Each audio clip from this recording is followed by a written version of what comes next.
Hi guys, and today we're going to talk about the books I read in July, which wasn't very many because I was in a bit of a slump. Fingers crossed August gets us out of it.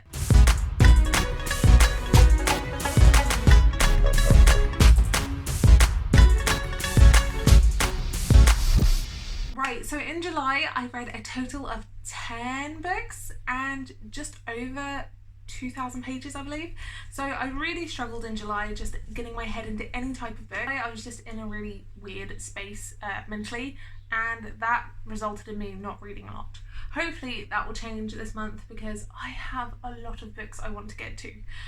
So let's just look. I have my tablet of books because my brain is just at a minute. So let's start with the first book I read, and that was Mahlangeni by Kobe Kruger. This is all about a family who lives in the middle of Kruger National Park in South Africa. Her husband is a game ranger, and it's her life kind of stories, these stories about living in Mangani, which is a home in the middle of nowhere in Kruger. And it just looks, wait, what am I trying to say? And it just hit all the buttons for me. I love going to Kruger. Kruger holds a very special place in my heart. And being able to read about living there is amazing. I believe it's set in the 70s, 80s, just because of how old Kobe Kruger is now and how old her children are. Because this book was first printed in 1994. So as old as I am, I really liked it. I am going to read her second book this month, which is All Things Wild and Wonderful, I believe.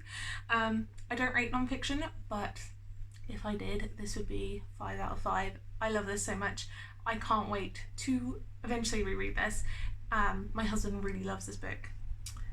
Yeah, and it's really, really good if you're wanting to know what it's like to live in the middle of a national park with wild animals, not respecting boundaries, then I highly recommend picking this up.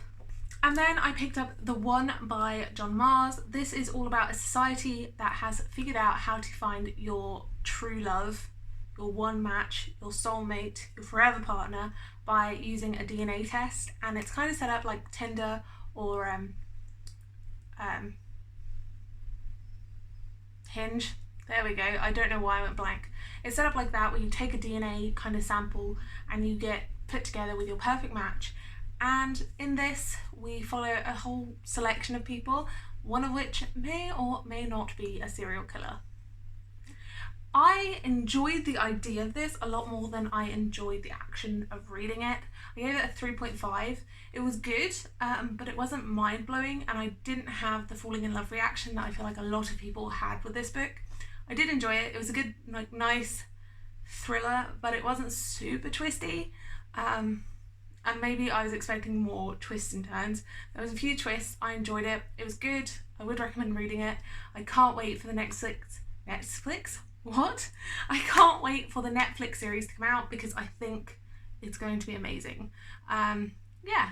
And then I read The Sorcerer of the Wildeeps. In this we followed a mum who has joined a caravan to go into the Wildeeps, and on this journey there are some unexpected magical, not so nice things that happen. We follow this group, these friends, and we follow the sorcerer, TheOne, and the captain's beautiful relationship as they are both magical, godlike beings. It was so good. I gave this a 4, mainly because I just wanted more. I loved the concept, the world, the characters. They have my heart. I just wanted more. I know there's a second novella, but it was too short. I think I listened to the audiobook, it's like 4 hours, but I wanted more. The next book I finally picked up, and I'm ashamed it's taken me so long to read, was The Nightingale by Kristen Hanna. In this we followed 2 sisters during the war, during World War II, and they both live in France. One of them becomes a member of the resistance and wants to fight and save France, and the other one just wants to put her head down and get through the war and wants her family back, wants her husband home, and that's all she can think about. And so we follow them through this and through the war, and it was heartbreaking, man. It hit me so hard in the feels. I think This is such a beautiful written book. I gave it 4.5 stars again. So this was one of the highest rated books I read in the month. It was really, really good. I highly recommend if you enjoy or want to read more about World War II historical fiction. I have quite a selection because it's a time and a place I think we don't need to forget, because if you do forget, then stuff is more likely to repeat itself. History is likely to repeat itself. So, but yes, I highly recommend it. It is sad. Be prepared to cry. But I'm glad I picked it up finally. It was worth the tears and the heartbreak and the journey. So next I had an arc from NetGalley that I needed to read. So I read The Hollow Gods by AJ Werner. The Hollow Gods is set in this town called Black Hollow, which is just wrapped in myth and folklore, and some strange things have been happening. Girls have been going missing and they are found, and then something happens where they're murdered by a relative and no one knows why. Like, it's really odd that this keeps happening, but it's not very questioned. No one talks about the myth. They are very, very, very superstitious. In this, we follow 3 different perspectives. We follow Maya, who is a university student, and she's just struggling with life. She's struggling to get by. She doesn't feel motivated or just anything. She's lost her passion for life.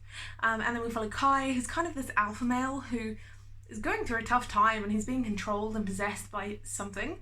And then we have Mason, who's a young doctor who's just lost his first patient, and he is just soaked in grief and he doesn't know how to deal with it, and the only way he thought he could deal with it was to abandon his old life and come to Black Hollow just to get away from it all. So that's all I'm going to say about it for now.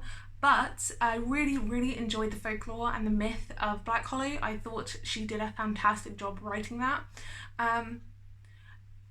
My problems came more so from the pacing, and it kind of fell off a bit here and there, so it dragged in places.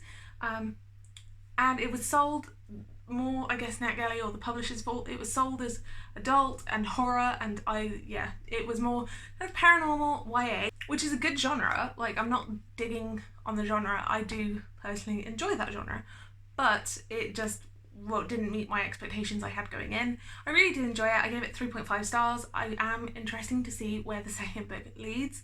It was good. I highly recommend if you're vibing a little bit more spooky, atmospheric read. Yeah, I'm saying a lot. I thought she handled grief and just anxiety and self-doubt. I thought she handled these topics very well. So yeah, check it out. It was good. Then I picked up another e-arc from NetGalley, and this was Fangs by Sarah Anderson, which tells the love story between a vampire and a werewolf. This was adorable. It was so stinking cute. The art was on point. The jokes were amazing. The only reason I gave it 3 stars was because there wasn't much of a plot. I really wanted to read like a proper love story that expanded more than just like snippets, and that's what this was. This was just snippets, cute moments from their relationship. I enjoyed it. I thought it was hilarious, but I wanted more of a plot. Then I picked up The Most Dangerous Game by Richard Connell. This is a really short book. It's a classic. It's about a man who hunts people for sport, and that's all I'm going to say. This has inspired so many things. I had to read this for one of my English courses at university. I really enjoyed it. I gave this 4 stars. I think it's very good. It was written in the 1920s. Why did I read this? Oh yeah, we watched The Hunt, which I was super excited about because it was supposed to be based, on this. This idea has inspired so many films and movies and TV shows and other books. And that let me down so much, and my husband and I got into a conversation and we found an e-version of this for like 75p, and we picked it up and read it. We both really enjoyed it, but it is really short. It's like 60 something pages. But if you want to know like the history and what inspires these type of movies, this book is usually the answer. Or things like the Hunger Games was like Battle Royale, which I haven't read and I'm ashamed. I read The Wrath and the Dawn and The Rose and the Dagger by Renee Ardier. Oh my goodness, I'm so happy I read these. Both of these got 4.5 stars. I really enjoyed them. They were close to a 5-star read for me. But in this, we follow Shazi as she is going to avenge the death of her best friend because the Boy King marries a woman and kills her the next morning. So this has happened to her best friend. She wants to go and avenge them, but all is not quite what it seems. And this is a retelling of the classic tale 1001 Nights. And basically the king The Caliph of Khorasan takes a bride every evening and kills her in the morning, and Shahrazad marries this man to get revenge for her best friend's death. It's good. I enjoyed it. I really liked the writing style. I liked the romance. I liked everything about this. It was so good. Highly recommend if you're looking for a Middle Eastern inspired fantasy. The last book I read was The Electric State by Simon Stalenhag. So this is all about a woman and her little yellow robot friend who are traveling the states to get to a certain location, and in this, like, some weird stuff has happened.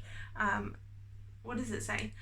Let me read it because I don't want to spoil it and I didn't know anything going into it, so if you don't want to know anything going into it, then fast forward a few seconds. In late 1997, a young woman and her small yellow robot travel west through a strange American landscape where the ruins of gigantic battle drones litter the countryside, along with the discarded trash of high-tech consumerist society addicted to a virtual reality system. As they approach the edge of the continent, the world outside the car window seems to unravel at an ever faster pace, as if someone beyond the horizon, the hollow core of civilization, has finally caved in. This was so good. I enjoyed this. It's very much a dystopian read, and it's not happy. Yeah, like, it has an open ending, so you can imagine what you want with that. But the actual premise of this is quite sad and dark and bleak. But it was so good, and the artwork, I'm just going to show you one page. Like, the pictures in this are so beautiful. I actually really want some of his artwork for the house because they're so amazing. And there's a TV show based on these books. There's 3 of them now, and they're called Tales from the Loop, and they're all on Amazon Prime, I believe. And it's really good, but, like, look how pretty this artwork is, you guys. He is amazing, and I love this book. It's definitely, like, 4.5 stars, if not 5 stars. I haven't really decided on what I want to rate this because it was a short story, but it was impactful. Right, so that is all the books I read this month. It was kind of just a struggle bus to read anything. I went for days without picking up a book, so hopefully that changes in August. I'm hoping I won't be as stressed out because I was so stressed in July. My mind just couldn't handle much of anything. Not TV, not books. I really don't know where my time went. I think I spent most of my days just scrolling through TikTok, which is not good, but sometimes it's needed. What books did you read in July? Let me know in the comments down below, and I will see you soon with another video. Bye guys!